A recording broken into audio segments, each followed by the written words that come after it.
On September 28, 2016, a storm tore through South Australia and knocked out the power grid of an entire state. 1.7 million people in the dark, some for days. 6 months later, the world's richest engineer typed 9 words into Twitter that would settle the argument. 100 days from contract signature, or it is free. This is the story of the Hornsdale Power Reserve. The giant battery estate bought off a tweet, the deadline that could have cost Tesla roughly $50 million, and what happened when the machine turned out to be better at running a power grid than the power plants were. South Australia had bet early and hard on renewables. By 2016, a large share of its electricity came from wind and solar. And when that storm toppled transmission towers, the cascade that followed blacked out the entire state.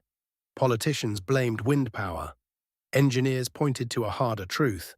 The grid had almost nothing that could respond in seconds when something big failed. A power grid is a balancing act, measured in fractions of a second. Every moment, generation must match demand exactly. When a coal unit trips offline, frequency starts falling immediately, and if nothing arrests the fall, protective systems start shedding load. Gas backup plants take minutes to spin up. In 2016, South Australia, minutes was an eternity the state didn't have.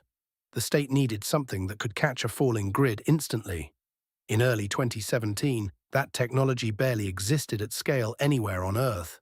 In March 2017, Atlassian billionaire Mike Cannon-Brookes challenged Elon Musk on Twitter.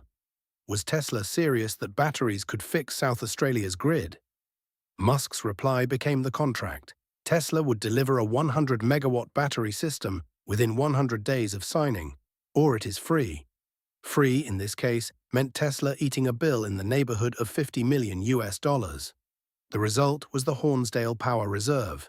100 megawatts of power and 129 megawatt-hours of storage, built beside the Hornsdale wind farm near Jamestown, operated by the French firm Neoen. At commissioning, the largest lithium-ion battery on the planet, Tesla connected it on December 1, 2017, roughly 40 days before the deadline. Musk won the bet with more than a month to spare. 2 weeks later came the moment that made grid engineers worldwide sit up. On December 14th, a unit at the Loy Yang coal plant, 1,000 kilometers away in Victoria, tripped offline, dropping 560 megawatts of generation in an instant. Before the coal plant contracted to provide backup could respond, Hornsdale had already begun injecting power, arresting the frequency fall within milliseconds. In test conditions, the system had shown it could ramp from 0 to 100 megawatts in about 140 milliseconds.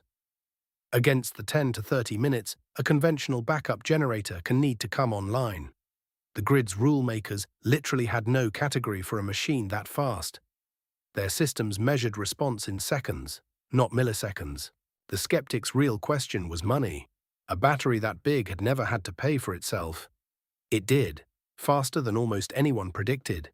In its first 2 years, Hornsdale saved South Australian consumers over $150 million Australian dollars, mostly by demolishing the price of grid stabilization services that a handful of gas generators had previously charged monopoly rates for.